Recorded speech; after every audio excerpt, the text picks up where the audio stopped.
Welcome everyone to today's webinar on how to support positive peer relationships among young people in online spaces. My name is Mandy Trung and I'm a member of the Child and Family Evidence team here at the Australian Institute of Family Studies. I would like to start by acknowledging the Wurundjeri, Wairarong and Bunurong peoples of the Kulin Nation, who are the traditional owners of the lands in Naarm, Melbourne, where I'm speaking to you from. I also pay my respects to the traditional owners of country throughout Australia and recognise their continuing connection to lands and waters. We also pay our respects to Aboriginal and Torres Strait Islander cultures and to elders past and present. I also wish to acknowledge all Aboriginal and Torres Strait Islander people tuning in. Before our discussion, I'll just do a little bit of housekeeping. There will be a live Q&A towards the end of this webinar, so feel free to submit your questions in the GoToWebinar dashboard. The webinar will be recorded and will be available about 2 to 3 weeks after today. And if you wish to be notified of when this is available, please subscribe to our aifs newsletter or keep an eye out on our aifs webinar page. There is a handout section on GoToWebinar in the control panel, which has a list of related readings and resources. And also, there'll be a short feedback survey which will open up at the end of the webinar. And if you have a few moments, we'd love it if you could fill that out. Well, today's topic is about supporting positive peer relationships among young people in online spaces. We're focusing on the middle years of adolescence, 18 to 14 years of age in particular, when young people begin to start spending more time with their friends and less time with their parents. And this also includes spending more time interacting with their peers online. There are concerns among some parents and some people who work with young people that online experiences have negative impacts on young people's mental well-being and relationships.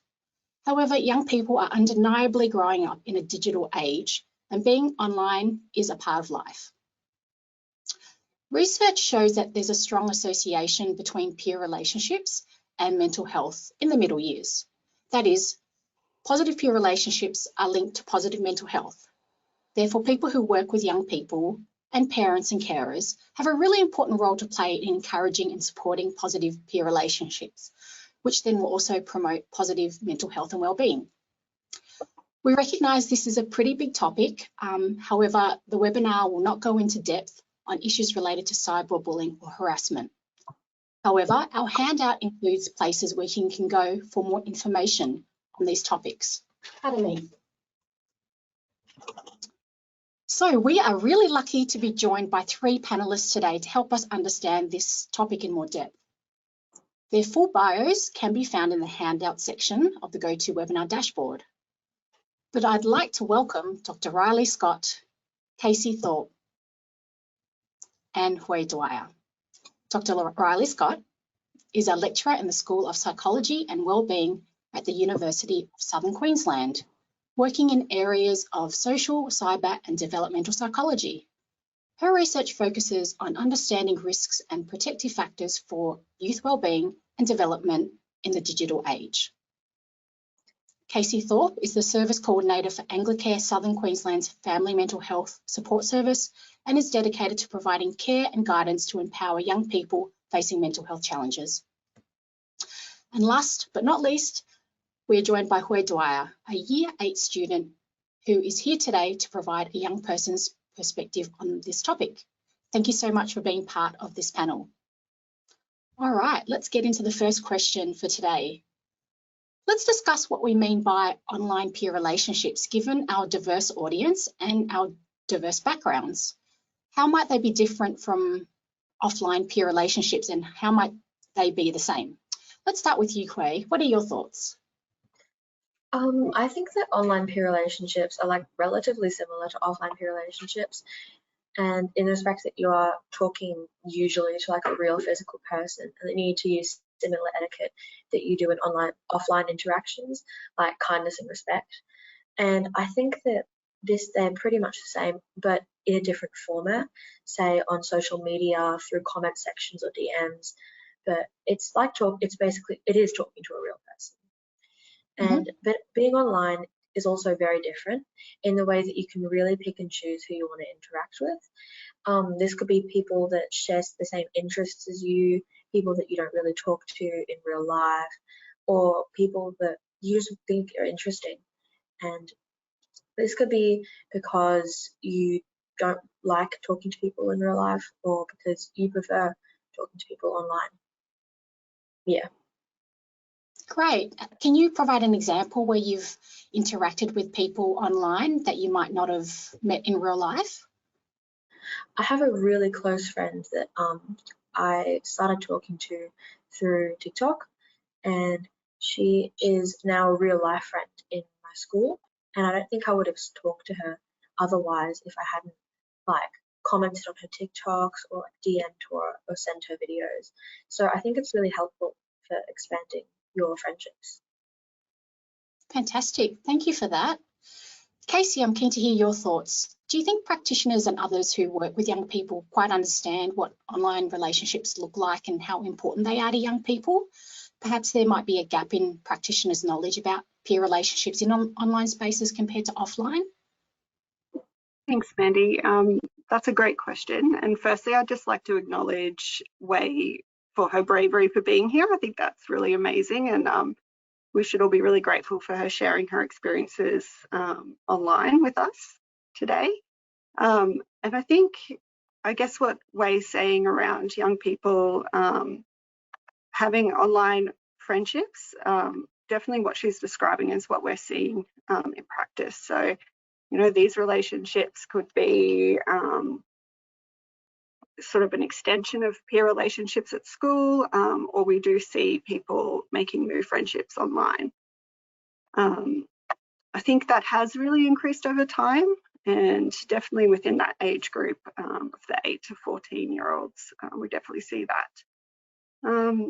So I guess, yeah, a point that I'd make is we know that, you know, these online spaces are changing really quickly and can sometimes feel really, really daunting for practitioners and families to keep up with. So I think what's really important for practitioners to remember, I guess, that we've all grown up in different generations.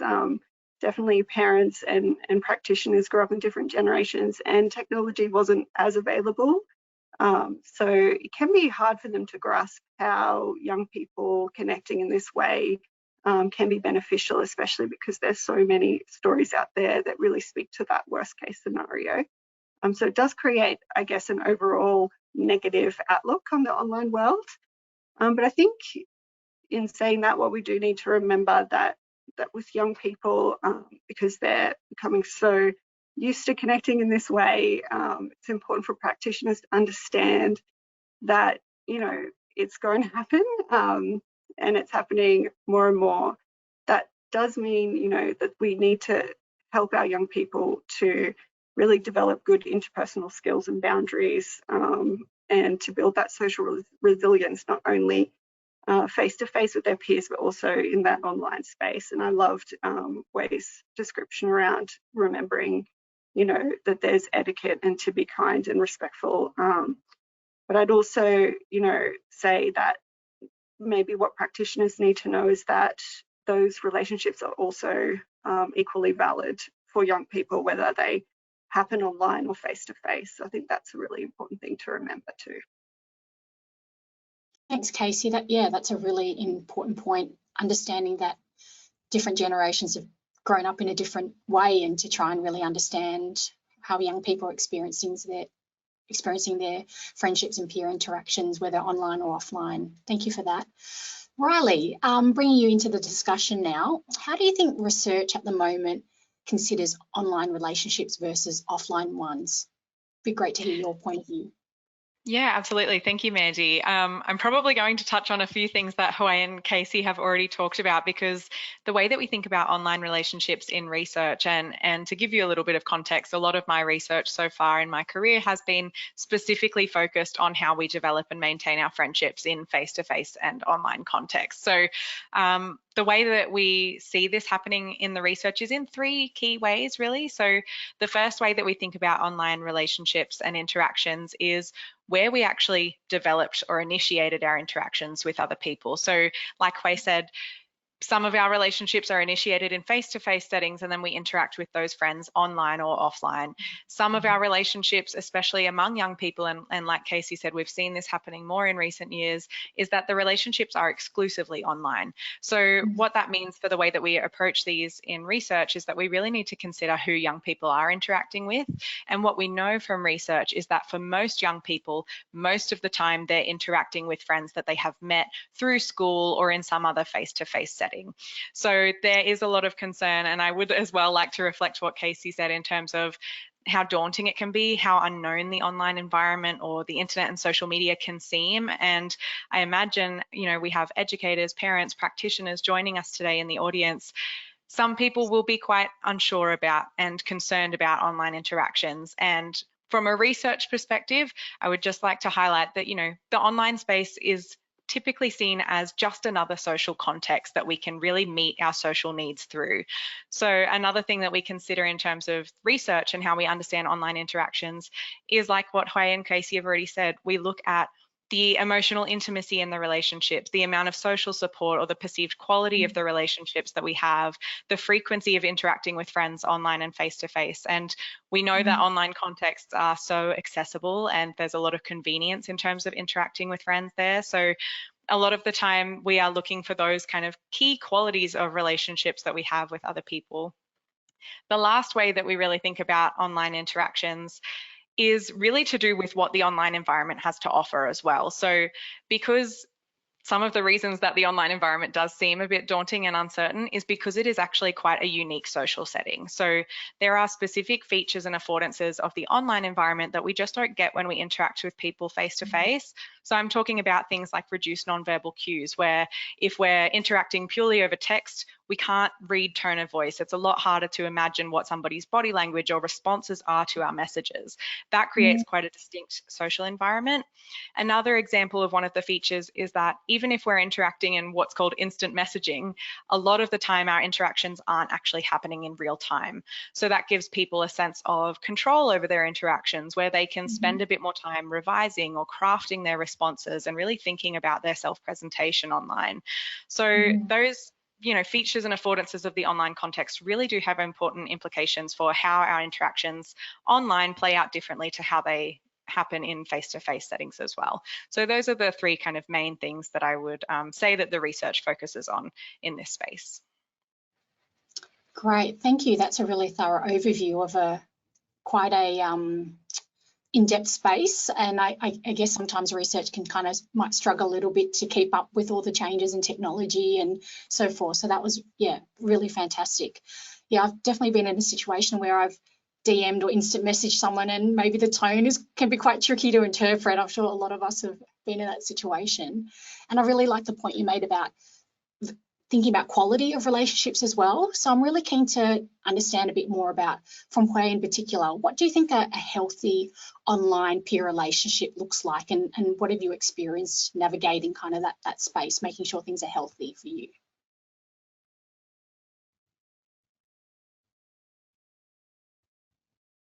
Oh, Hui, I think you're on mute. Sorry. Oh my gosh, sorry. That's okay. I think it's a lot about setting boundaries so everybody feels comfortable in the online relationship. And I think it's also about making sure we are like giving each other space and being understanding of each other. And it's, yeah, something like that. Great. Casey, do you have any things to add to that? Have you observed any particular things around the people you and your team work with around an online healthy peer relationship? Yeah, I'd say, you know, what we want to be looking for is that peer relationship is enriching our young person's life. So it's definitely going to look like a supportive relationship that's safe, that the young person's mental health is, you know, supported, and their overall well-being is better because of that relationship.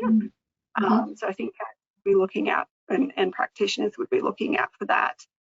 Yeah, and I think it's just about making sure that that young person does feel that sense of belonging and connectedness in that online world.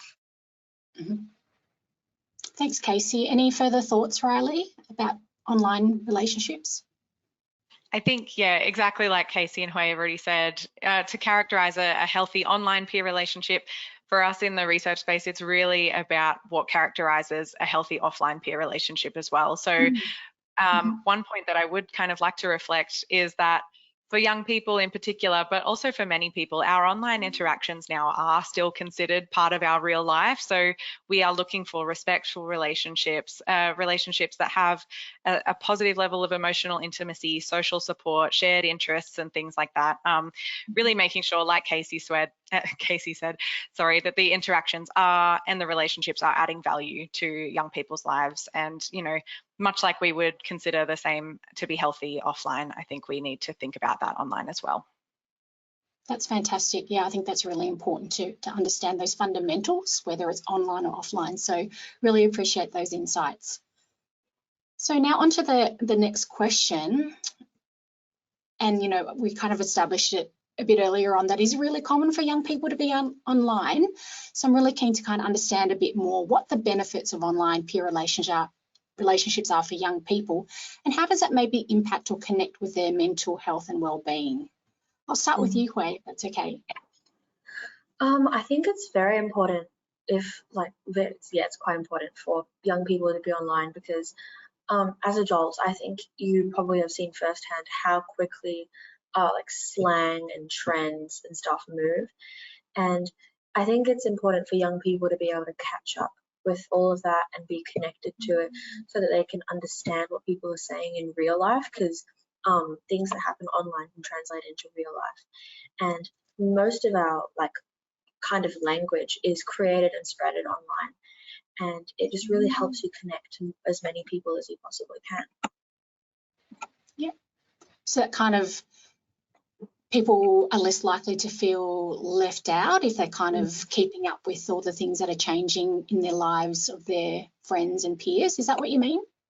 Yeah, and it's easier to make friends, and it's easier to relate to people, and it's just, yeah, it's very beneficial for people's mental health, because they feel included, like they might belong somewhere. And yeah, it's really beneficial for young people. Great, thank you, Hui.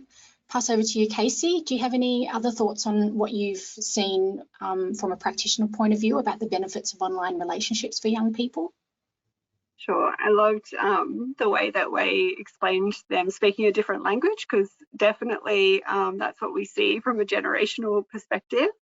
I think a point that I'd make here to just, first of all, there is some social expectations at play here, and Wei kind of touched on that a bit, that, you know, there is that language and there is that expectation that other young people will keep up with that.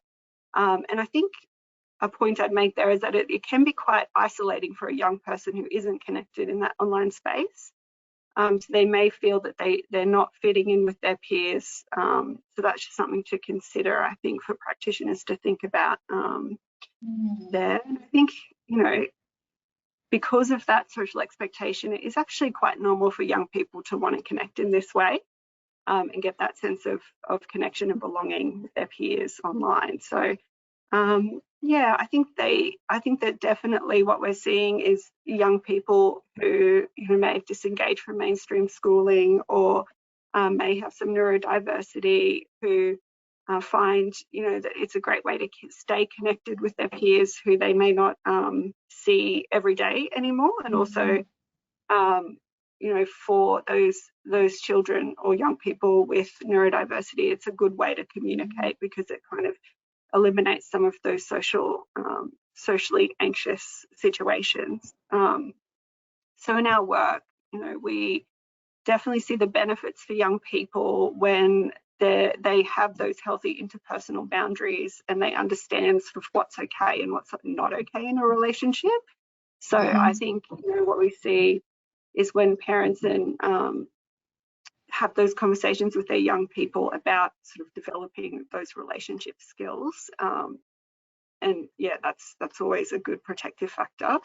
But what we see really with when that relationship is really positive, and there is all of those things that we talked about previously around the the safety and respect, there are positive mental health outcomes, just like with any relationship. So it's not overly different. It's a different platform, but it does also afford the same opportunities to sort of have those benefits. So yeah, what I just think would be really important for practitioners and parents to know is that there is potential for that relationship to be positive, and that it could create, you know, more connectedness for them, and then therefore positive mental health outcomes.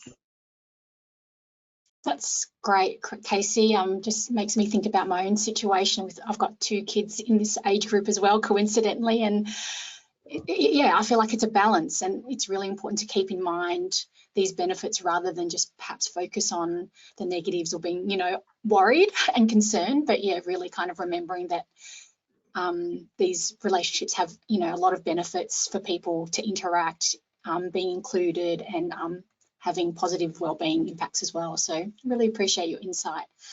Is that kind of backed up by the research, Riley, of what you're aware of, you know, these kind of links between mental wellbeing and online interactions amongst this age group and, you know, slightly older adolescents as well?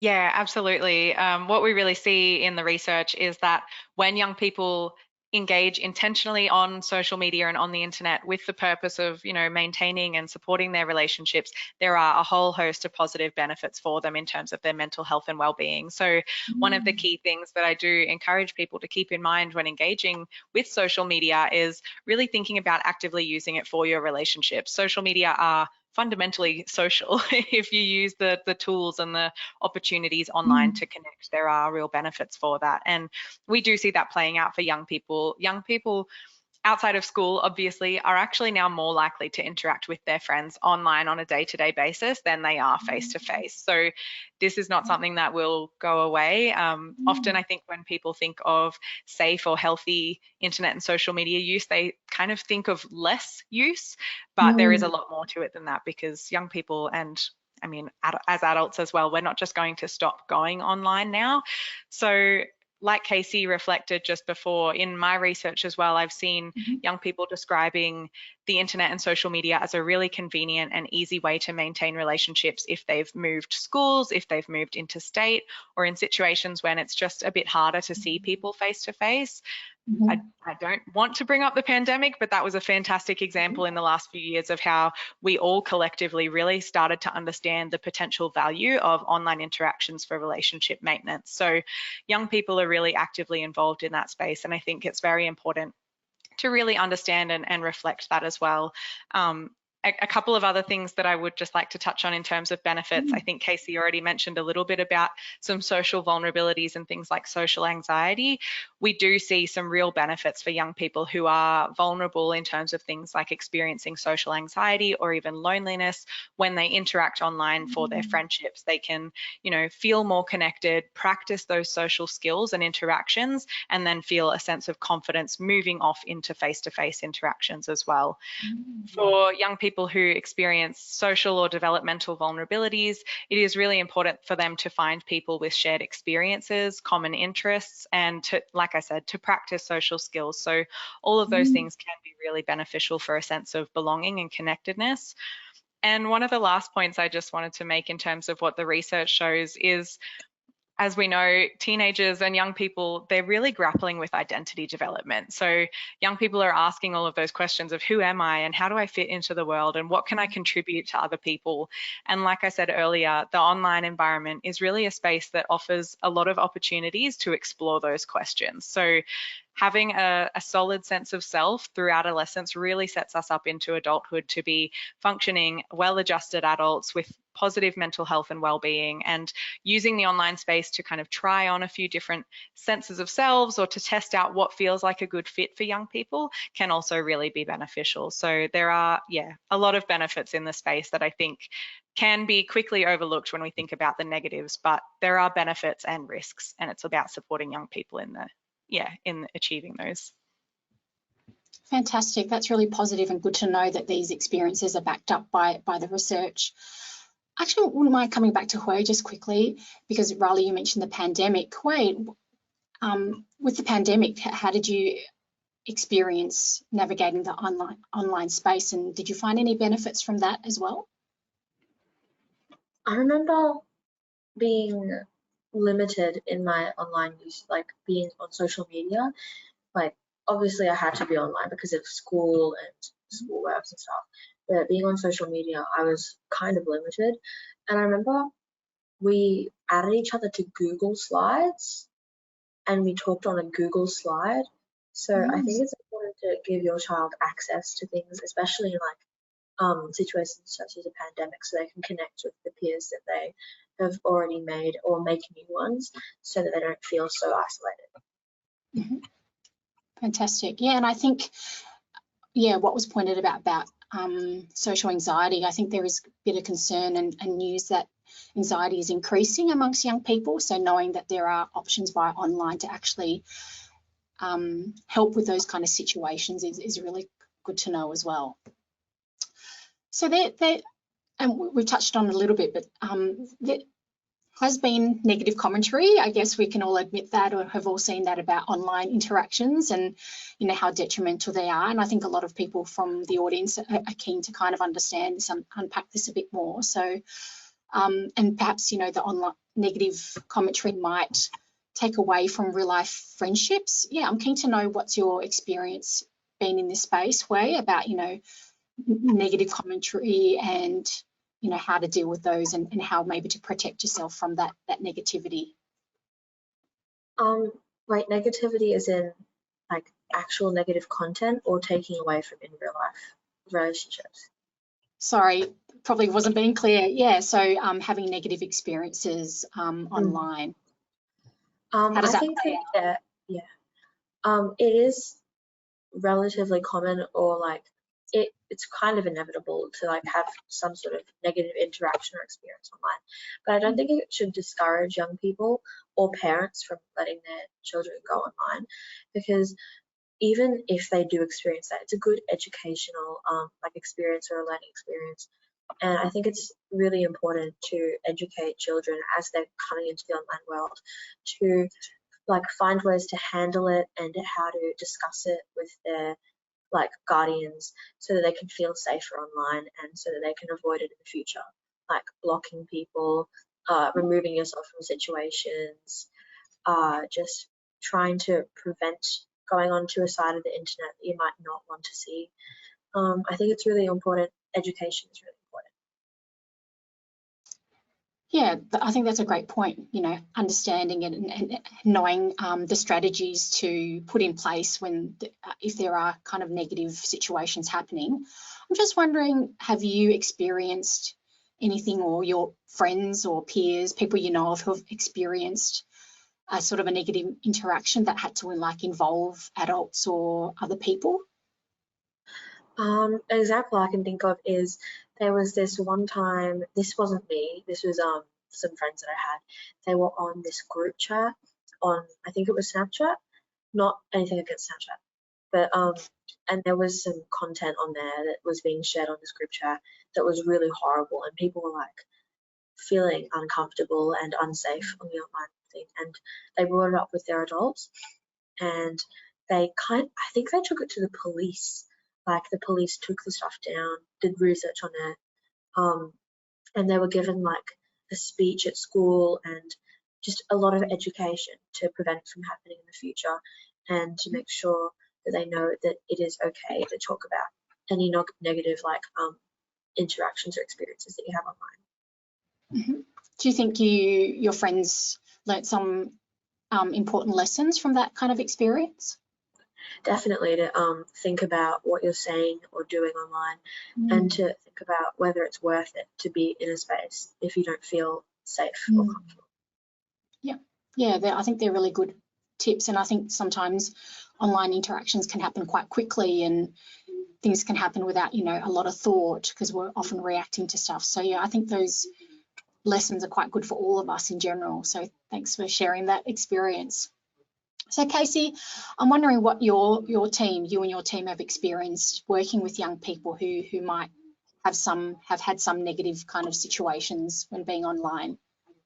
Yeah, thanks, Mandy. Yeah, so my team work really closely with families and young people And we've definitely come across challenges for young people who are interacting with friends online. So I guess what we think is really important and what helps with young people is to have that open communication with a trusted adult. So just to be able to have a space where you can open up and discuss your online relationships or interactions without being judged. And, you know, having that trusted adult to debrief with and to have those conversations with is a really great protective factor, because it allows that young person to be able to share that with somebody who can help. What we know is that when young people are validated and they're heard by their trusted adult, their parent, caregiver, they're more likely to receive guidance from them. So we know that to be true. I guess it is natural for parents to react when they feel that their young person has been exposed to something inappropriate online, and I guess want to protect their young person by removing them from that environment or taking away devices and things like that. What I would say about that, though, is, however, sometimes it can have some really unintended outcomes. And, you know, one being that the young person may become more secretive around sharing information, or it could just create a bit of distrust. So I guess what we really see is that when a parent is reactive and removes devices or takes away that connection, that young people do shut down and they may start hiding things from their parents when, you know, they're threatened at losing those devices and things. So I guess what we encourage, you know, having that open communication, having those conversations often, and they may look like, you know, sitting down with a young person once a week, talking about what's appropriate and what's not appropriate, asking them about what they're doing online, asking them about what they're seeing online, asking them about what other people are posting and how they feel about it. Does it, you know, sit okay with them? Are they comfortable with these things? And it opens up a conversation to be able to kind of support them to speak to you when something doesn't feel right. It's a little bit like the Who's Your Five idea, you know, having all those trusted people who you can talk to when things are just not feeling right online. So we would, you know, encourage that parents should always have those conversations. And the other thing I think is really having that expectation of a young person as well, that they will act appropriately online too, and setting up and having those conversations with them about what they feel is appropriate online, and that, you know, it's on them as well to provide support and understanding to friends. It's sort of really important. So yeah, I guess what I'd also note is that families need to understand that the sort of young person's maturity level and what they're kind of capable of being exposed to online, I suppose. So I think what a really good thing to do is to jump on the eSafety Commission website and have a look at all of that information. There's so much information on there about what these apps are and what apps they're using, and just really understanding that to help them stay safe online. I think parental controls can be really helpful as well. So there's heaps of information on the eSafety Commission about that too. I would just caution that no parental control will ever be like a chuck it on and walk away kind of situation. You really need to be having those open conversations with your young person and making it okay for them to talk to you. And I would just say that as young people get older, they do actually get quite savvy at getting around those parental controls. So although they're really important to put in place, I think it doesn't replace having a space to be heard about your experiences, and to validate your young person's experiences and not discount them, because, you know, what they're experiencing online can actually be very upsetting. So I think, yeah, taking that time as you would in any relationship, whether it's positive or negative, to really hear hear them out and give them a space to debrief about that. Yeah, they're really great points. And I'm assuming that you don't need to wait until they're older. I'm thinking even younger children these days are able to have an age-appropriate relationship about being online and, you know, how that works for them. My youngest has had my kids have had an iPad for schoolwork since grade 1. So I think, yeah, your points about that open communication and establishing that early on is really important. So thanks for those insights. And Riley, I'm just curious what, you know, from the research perspective, what have you found in your research and others as well? Yeah, there's quite a bit to talk about in this space. Of course, we do definitely acknowledge the risks of online engagement for young people. And I think something you touched on earlier, Mandy, I'd just like to go back to very briefly in terms of online interactions, potentially taking things away from offline or real life friendships. I think what we've seen in some of the research that I've conducted with my colleagues back at Griffith University is that although, you know, like I said earlier, for young people, they are often interacting with face-to-face friends online, they still report and describe their face-to-face friendships to be, or their interactions with those friends to be more meaningful, more enjoyable, more tangible, just simply because of that dynamic of actually being face-to-face with somebody. Whereas sometimes when you're interacting behind a screen, there is a sense of distance, and there is, for some young people, a disconnect where they don't feel as though they can be as close with their friends, or they may not really understand the consequences of what they might say. So those things in terms of interactions with close friends are really important to consider in terms of how we can support young people to engage in a way online that still makes them feel really connected to their friends and that allows them to have valuable interactions. Like we've touched on already, there are some other instances where there may be unwanted social contact online, or young people may see something that makes them feel uncomfortable. They might witness or be involved in cyber aggression or cyberbullying. And there are a lot of different experiences that could happen, but equipping young people with the skills to navigate them, and like Casey mentioned, having really open conversations and supportive spaces where young people can turn to a trusted adult to talk about those is very important.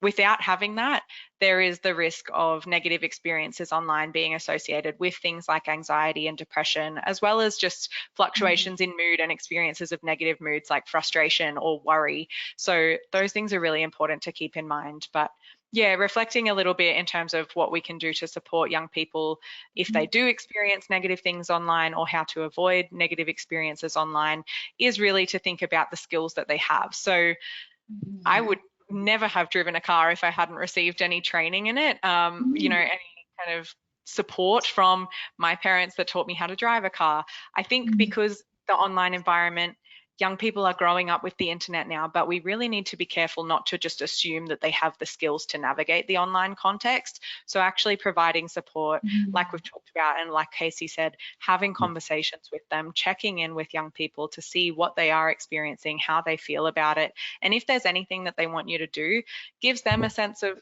control over a situation, but also allows you to check in and see how they're feeling and their general kind of well-being as they're going as well. So there's a move in the literature now in terms of research towards understanding and supporting social media literacy development, which is the skills and the competencies for using the internet and social media in a way that does maximize the benefits, but also minimizes the risks. And we have linked to the APA, which is the American Psychological Association's health advisory on social media use in adolescence. That's in the handouts that you can download.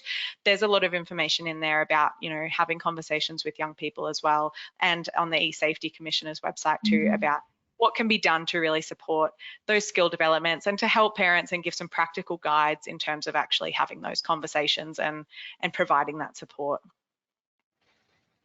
Great. That's fantastic to know that there's some resources out there we could all use in the workplace as well as at home. That's really fantastic to know that there's research looking at being proactive, you know, about it, and giving skills which probably are just going to be life skills, aren't they, for young people of how to manage social media, but also relationships in general. So I think that's, yeah, really helpful and useful to know. Thanks, Riley. Yeah, I was just wondering whether you had any other advice on how we could better support young people to develop positive peer relationships in online spaces. and how families and people working with young people can encourage these positive relationships. Hui, I'm curious as to how you learnt to kind of avoid these more negative situations, and from a young person's perspective, what can adults do better to help support yourself and your peers to have these more positive relationships?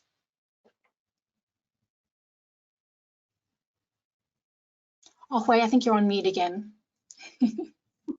It's all right. I think that I sort of taught myself how to navigate the online world, but I think it also helped to have like people come into school and give you talks, even though it can be a bit like aggressive, like don't go online and stuff like that. It can be a bit aggressive, but I think for adults, it can be like educate yourself as well, and make sure you know what you're talking about, and make sure you hear your child out so they don't get secretive, like Casey and Riley said. And I think I just learned to, just through bad experiences, to not try and handle them really hands-on, or like be like, oh, I'm gonna say this and say that. Just remove yourself, because they can't really do anything if they're online. That's how it's different to in real life. So I just think if you feel the need to remove yourself, then do so, because it can be safer and more efficient, and it can prevent you from seeing more of what you don't want to see, or saying and doing more of what you don't want to say or do. So yeah. Fascinating when you said you've kind of learned from more negative experiences. Is there kind of one that you might be willing to share that could shine a light on what's happened and what you learned from that? Okay, so does everyone know what Roblox is? So Roblox is like this online game where you can like join different games, and they're all made by people that are in the community. And there's like open chat where you can talk to anyone you want. And there are like easy ways to parentally control that by like turning off chats and stuff. But I was like kind of unlimited in what I could say and who I could talk to. And like there were people that I would meet and they'd go, oh my gosh, add me on this, and I'd add them on that. But it ended up being like an adult. Hope my dad can't hear that.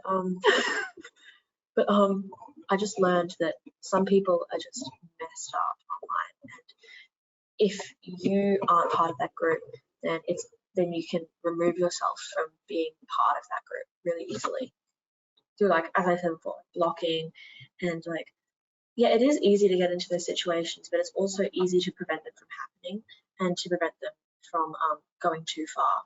So that's that. So do you think it would help if we kind of adults or parents talked with their kids about like warning signs, or kind of things where it's like, oh, red flag kind of thing? Is that what you mean? Yeah, teaching them not to trust everything that you see or everything that other people say, and just to be diligent and intuitive, and to question everything, pretty much. Okay, thank you for very wise words. Casey, what are your thoughts on how we can better support young people? Yeah, so I guess it's really important to, again, I'm going to say, to encourage those positive relationships. I think that's important in all aspects of life, but it's really important in that online world as well. Yeah, I think that's definitely important. But in a practical sense, I think what really does help, and I'm going to repeat myself again around having those frequent conversations, and it sounds like that's happened for Wei. She knows how to keep herself safe online. She knows how to get out of those situations. So I think really creating or promoting a family culture where it's okay to have those conversations, and helping your young person to notice those red flags. You know, what is okay, what isn't okay. You know, what can we expect from people online? Is it that different? You know, we need to be respected. If we don't want to see that, there are ways to get away from that. So I think helping young people to understand the risks is really important, and creating a safe space for young people to discuss it freely. Again, I think, yeah, it's really important that parents understand their child's maturity level as well. And there's lots of, lots of apps that children and young people are on today have age limits. There's things you can look up and read about.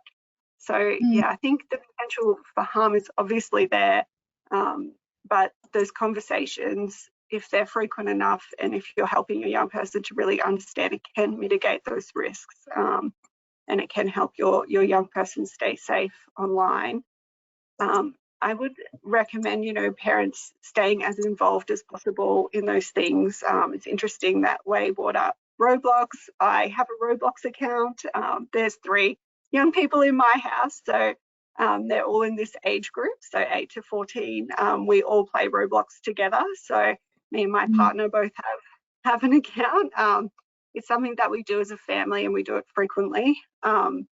I think what helps is that we can see how they're interacting online, and we can see how others are interacting online, and it gives us an opportunity to have those conversations with them.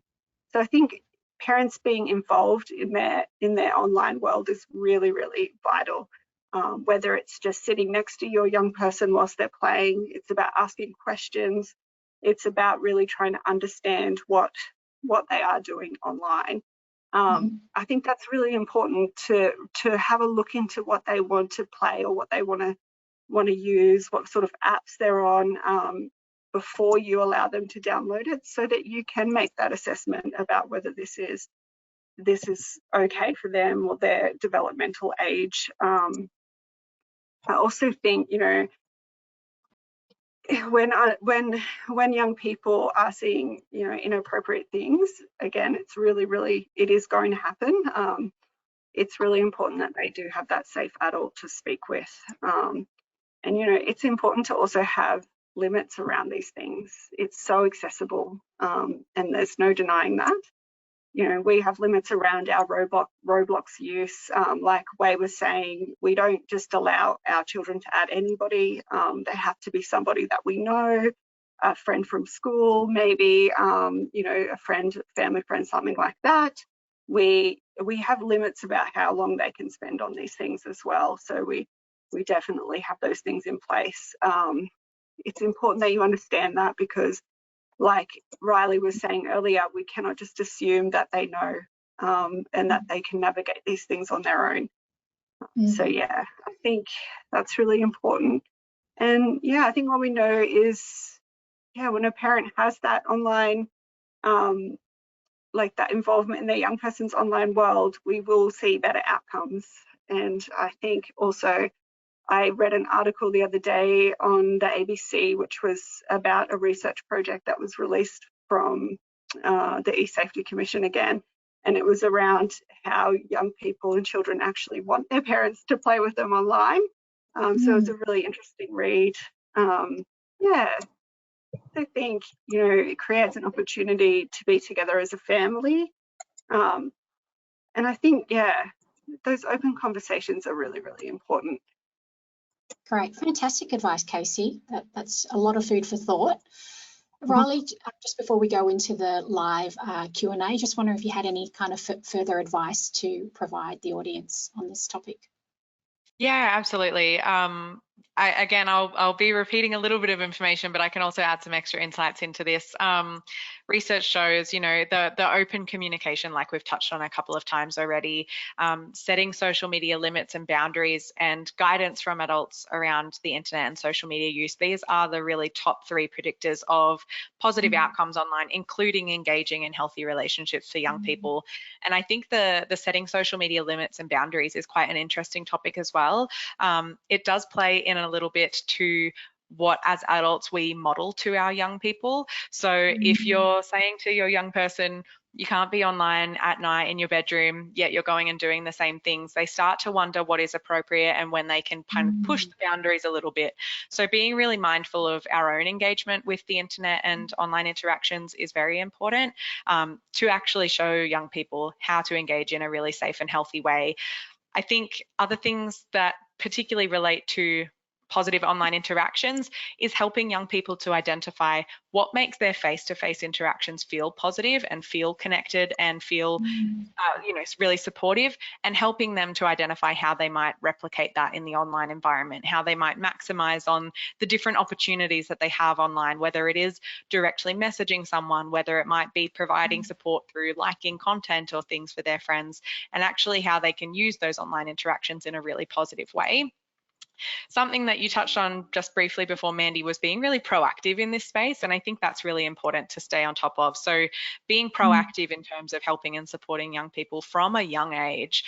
We know from research coming out in the States, in America, that young people are engaging on social media platforms from the age of 8. So we need to be thinking about this from an early age and being more proactive rather than reactive. Hui also mentioned having people come into school and talk about engaging in social media and saying just don't go online. I think avoiding scare tactics in this space is also really important. In my research in a project that we're running at the moment, I've interviewed a number of different teachers across different states in Australia, and the number of teachers that have reported that police will get a list of student names, look them up, come into school and say, this is everything I could find out about you just from knowing your name, is shocking how much that is the tactic that is relied upon, rather than actually showing young people this is how you can navigate your privacy settings. This is what it means to have communication with other people if you get into a situation where you feel like somebody you don't know is contacting you. All of those kinds of things are really important to be mindful of, just in terms of the approach that we take for educating young people about it. So communication, education and support are really, really important. And like Casey reflected as well, actively engaging with young people rather than just putting on restrictions is really important. So of course, set boundaries around use and when is appropriate, where is appropriate, but actively engaging and actually having those conversations all of the time is what leads to a more open dialogue about when negative experiences may happen, what happens next, or just sharing the positives as well, because it can be a really positive, fulfilling space to be involved in. So yeah, we've touched on things like the eSafety website as well, where there are a lot of resources. If you head directly to different social media platform websites, so say for example, Snapchat's already been mentioned today, you can find parental guides on how to actually set up those parental controls and guardian guides on information about what to do and where you can take the next steps if something negative does happen, like recording the information or taking screenshots, and then where to go to report that and get the content taken down, for example. So there is a lot of support, and I think it's really important that as adults supporting young people in this space, we need to try and do what we can to also educate ourselves to really understand the platforms young people are using. Of course, I think the platforms themselves need to be doing more in the space as well, but at a community and social level, having the conversations, being aware and trying to understand our young people's online experiences is really important. That's fantastic. Really appreciate those insights and guidance and advice from all of you on this topic. I feel bit more relieved that I have some strategies and actions that I can take in place for my own family, and to share that with friends and other family members as well. So really appreciate that advice, and yeah, that was really fantastic. So now we're going to move on to the Q&A part of the webinar, and given the time, we probably only have space for one or two. We have had quite a few questions come through the Q&A on the dashboard as well, so thank you very much for providing those. We will address some questions now, but we'll go offline afterwards and answer some more questions later on, and that will be recorded and made available in about 2 weeks on our website. Okay, so the first audience question we're going to talk about is sort of similar to what we've covered already about the need to balance privacy with monitoring safety, especially if the young people are in their own room and with their pods in their ears and not really, parents aren't really able to monitor. Are things like online contracts between parents and young people useful? We talked about parental controls, but I'm just wondering whether something like an online contract would be useful. Hui, have you ever used an online contract before or thought about those kind of things? Yeah, I'm not muted, am I? Okay. I've used online contracts in school for when we had iPads from year 3 to year 6, and they were about but they were a bit intrusive actually. They were like, we can look through your photos and stuff like that. And I was like, whoa, but I don't think you should go that far. Like going through your kids' chats and like all of their social media, it doesn't need to be that intrusive. It can just be like a check-in or like a, are you feeling safe right now? And I think online contracts can be very useful. It could be like, I will like ask you questions, you can't do this, but like things that are a bit more vague so they're not like completely limiting their interactions and like stunting what they can do online. So how do you feel about having your parents be able to kind of check in that way? Is it something you can understand that is kind of needed from your point of view? I think it's really important to make sure your kid is doing things that are appropriate, safe, and like for their age and their maturity online. I think it's really important for parents to monitor that. And I'm not even against like taking a phone and like having some downtime or being away from screens or limiting screen time. I think it's good to do that, just as long as you're maintaining a level of privacy so that your kid doesn't feel like their entire social life and their interactions with their friends is being like exposed to people. Great, thank you, Hui. Casey, anything brief to add about online contracts or balancing that privacy and monitoring of safety? I just say that everything, I guess it's about setting those clear expectations before you open up that online world to your young person. So I think, yeah, online contracts, they can be really useful to set out those expectations, but again, they don't replace that ongoing and frequent conversation about what's happening in their online world. I also think in terms of privacy, part of that expectation setting for parents is to say, yeah, if I don't think that you're safe, there may be some level of monitoring that I will have to do to make sure that you're safe. So I think that's reasonable. Mm-hmm.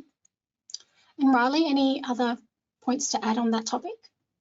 Yeah, I think we know, from the research, we know that the potential risks of online interactions are actually greater at the stage of earlier adolescence than they are in later adolescence and in young adulthood. So definitely keeping in mind the monitoring and discussions and education around that at the earlier stages is really key, with, of course, more autonomy and agency being given to young people as they grow up as well. So we've touched a little bit on the maturity level of young people and age appropriate use, and what that actually looks like really does depend on each individual adolescent. So keeping in mind their maturity level, their understanding of risks and consequences, their ability for self-regulation, all of these things are really important. And the people working directly with or living with young people will know their adolescent the best, and using that information and really, as Casey's already said, keeping the open conversation and safe space available to talk is really critical.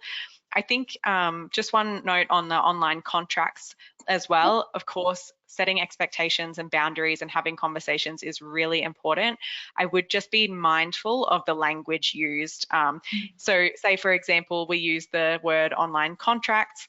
If a young person feels like in some way they are in breach of that contract, like Casey mentioned before, they may be more likely to become more secretive or not come to you in fear of negative consequences or punishment if their devices will be taken away or if the internet will be turned off or something like that. So just being mindful about that and what it looks like if something goes wrong. Also having those conversations is important, just to make sure that the space for open communication is still there. I think that's a fantastic point. I think taking the time to think about what advice you're going to give and what kind of that will mean, and understanding that from the perspective of the young person receiving that advice as well, to make sure it's not going to have an unintended negative side effect. So I think that's wonderful. Unfortunately, we've run out of time. Apologies, we've only been able to do the one question from the audience, but we will reconvene afterwards and record some more answers to some other questions. Wow, whew. That was so amazing. Thank you so much to the panel. Riley, Casey, Hui, thank you so much for your time today and being so generous with your thoughts and ideas and perspectives. Thank you to the audience for being with us and for listening, and I hope you gained some really useful insights for work and home. I certainly did. Last but not least, I'd like to thank the AIFS Communications and Child and Family Evidence team who make all of this happen behind the scenes, in particular Erin and Crystal. Please subscribe to the AIFS newsletter to be notified when this recording is available. We also have a research snapshot on positive peer relationships and mental wellbeing, which will be published next week and will give you a bit more detail about the research in this space. Also, a little reminder about the feedback survey that will come through to you at the end of this webinar. We really do appreciate any feedback you give from our webinars, and often that helps us inform how we plan our future webinars. We really value your input. So we look forward to seeing you at our next webinar, which is next week, and it's on supporting family and child mental health in the face of severe weather events and disasters. Take care, and we'll see you again soon.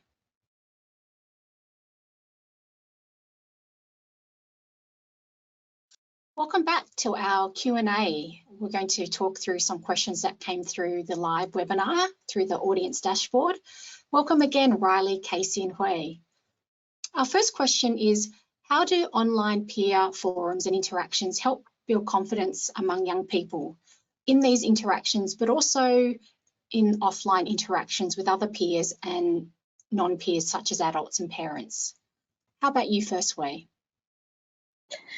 I think that, like what we touched on a bit before, it's really good for the confidence of young people that could be neurodivergent or have social anxiety. It's really good for them to like practice talking to people, and it's also really beneficial for offline relationships in like references, being able to send each other like videos or like memes or something. And I think that it's really beneficial in that way and for building confidence.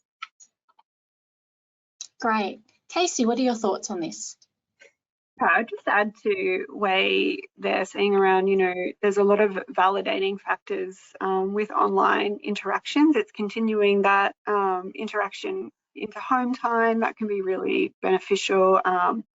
It's also, you know, validation from likes and things like that. They are there, they're beneficial. They don't replace, you know, other interactions, but definitely can be very validating for young people and build that confidence. Great, thanks, Casey. And Riley, anything further to add from you? Yeah, I think a lot of confidence can be found and built online. Like I mentioned earlier, you know, we do consider the benefits of online interactions, particularly among young socially vulnerable youth. So in my research, for example, I can talk to the social anxiety and experiences of social anxiety. What we've found in some qualitative research where we actually asked young people to describe the differences in their interactions online and face-to-face is that younger people with more social anxiety, so tending towards the higher end of a social anxiety measure, actually reported feeling more confident. So they would describe feeling a bit protected online where they weren't interpreting those nonverbal cues that I mentioned earlier. They also felt like they had a bit more control over their interactions, so they could kind of draft their responses and feel a bit more confident that they were giving what they thought to be an appropriate response to their friends, where they were less time pressured than they would be in a face-to-face conversation. So there's a lot of opportunities to really, like Hui said, practice those social skills, to think about how you present yourself, and like Casey said as well, to receive some validation and support from your peers. So definitely there's a space online where they can build some confidence that then translates into face-to-face communication when you know, have that positive sense of self from the online interactions. Fantastic. Thank you, Riley.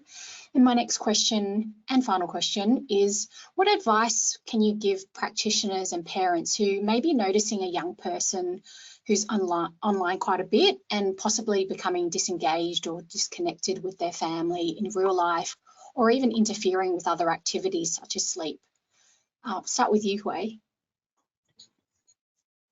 Oh, see, I'm an only child, so I don't have like other siblings that being online might interfere with my relationship with them.